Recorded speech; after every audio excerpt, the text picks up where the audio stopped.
In 2014, a group of people were put in a room with nothing in it. No phone, no book, nothing to do. The only thing in that room was a button. And the button gave them a painful electric shock. They had already tried the shock once, earlier, and every one of them said they would pay money to never feel it again. Then they were left alone with their own thoughts for 15 minutes. That was the only rule. Just sit and think. Within minutes, they started reaching for the button. The study was run by a psychologist named Timothy Wilson at the University of Virginia. 67% of the men shocked themselves at least once. One man pressed it 190 times. They weren't curious. They weren't in pain they wanted to escape. They were just bored. And it turned out that being alone with an empty mind was so unbearable that they would rather feel electricity than feel nothing at all. So here's the question nobody asks. Why? Why is doing nothing one of the hardest things a human being can do? Boredom feels like the absence of something. No stimulation, no interest, no point. But that's not what it is. Two researchers, John Eastwood and James Dankert, have spent years studying it. They describe boredom as something much stranger. It's not the absence of wanting. It's wanting with nowhere to put it. You have the desire to be engaged, and nothing in front of you can absorb it. Boredom is a full tank with no road. It's energy that can't find a target. And that feeling, it turns out, is not a glitch. It's something your ancestors needed to survive. It's one thing doing one job, an alarm. Think about what an alarm does. It doesn't tell you what to do. It tells you that something is wrong and that you need to move. Pain says, move your hand off the stove. Hunger says, go find food. And boredom says this: whatever you are currently pointing your attention at is not worth it. Go find something that is. That's the part almost everyone gets backwards. We treat boredom as a sign that we're lazy or broken, or that something is wrong with us. But the boredom isn't the problem. The boredom is the detector. It's the thing inside you that notices when your time is being spent on nothing, and it makes that nothing feel uncomfortable on purpose, so that you'll get up and go. For most of human history, that alarm worked perfectly. A bored hunter-gatherer didn't have a feed to scroll. When boredom hit, it pushed them to do the only things available: explore, make something, talk to someone, learn a skill, fix a tool. The discomfort had a function. It moved you toward something real, because real was the only option there was. And here's something strange about that word: boredom. It's young. The English word barely existed until Charles Dickens popularized it in his 1852 novel Bleak House. Before that, ordinary people didn't have a common word for the feeling. That doesn't mean nobody felt it. Centuries earlier, isolated monks described something they called acedia, the noonday demon, a heavy restlessness that crept in during the long, empty afternoons, whispering that they should be anywhere but here. They considered it one of the most dangerous states a mind could fall into. But for most people, in most of history, the feeling was rare enough that it didn't need a name. You have a name for it now.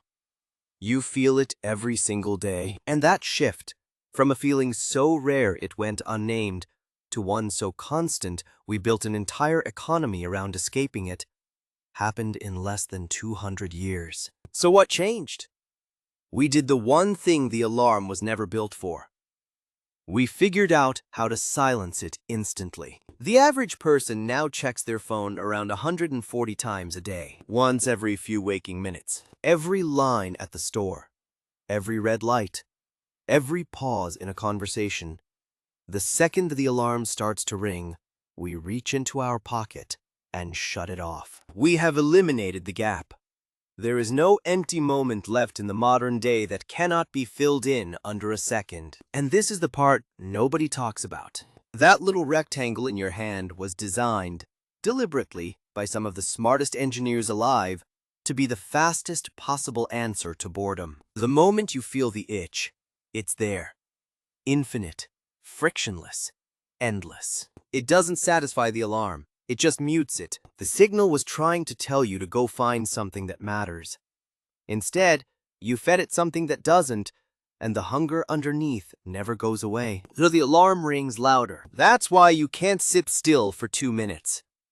That's why the men in that room reached for the shock button. The more completely we numb the signal, the more unbearable the silence becomes when it finally arrives. We have trained ourselves to need stimulation the way the junk food brain learns to need sugar. And the people who built the machine know exactly how it works. Your boredom is the most valuable resource in the world right now. Entire companies exist to make sure you never have to feel it for more than a second. And the longer they win, the less you remember what the silence was, even for. Think about what that means.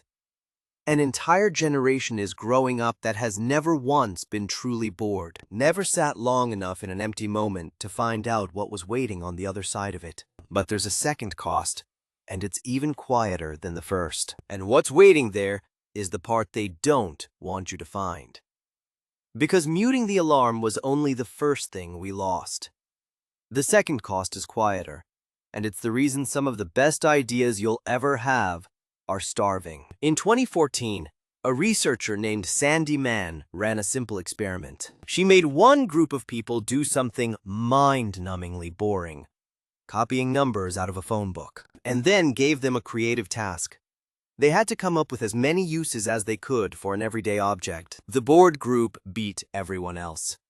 The more boring the warm-up, the more inventive they became. Because here's what your brain actually does when nothing is happening. It wanders. It drifts. Neuroscientists have a name for the network that switches on in those empty moments. The default mode network. And it's where some of your most original thinking quietly takes place. Connecting old ideas, solving problems in the background, imagining things that don't exist yet. The daydream isn't wasted time, it's the workshop. Boredom is the doorway into that room. The restless, itchy discomfort is your mind clearing its throat, getting ready to wander somewhere interesting. If you let it, and we almost never let it. Every time you fill the gap, you close the door before you've walked through it. We didn't just silence an alarm. We unplugged the part of the mind that invents, the part that gave us every story, every song, every idea a person ever had while staring out of a window with nothing to do. So what if boredom was never the enemy? What if that uncomfortable feeling, the one you've spent your whole life trying to escape, is one of the most honest signals you have? It's not telling you that you're lazy. It's telling you the truth, that whatever you're doing right now isn't enough. That your attention, the most limited thing you own, is being spent on something that doesn't deserve it. The people in that room weren't weak. They were just never taught what the feeling was for. They reached for the shock, because at least the shock was something. And a mind that has forgotten how to be still will choose pain over emptiness every time. You don't have to make that trade. The next time it comes, that itch, that pull toward the phone, that quiet pressure to fill the silence, you can do something almost nobody does anymore. You can let it ring. You can sit in it for a moment and ask the question it's actually asking. Not, how do I make this stop? But, what is this trying to point me toward? Sometimes the answer is rest. Sometimes it's a person you've been meaning to call. Sometimes it's the thing you've wanted to make for years and keep too distracted to start. Boredom was never a malfunction. It's a compass. And for the first time in 200 years, you get to decide whether to follow it or keep pressing the button. The room is still there. The button is still there. You just don't have to reach for it anymore.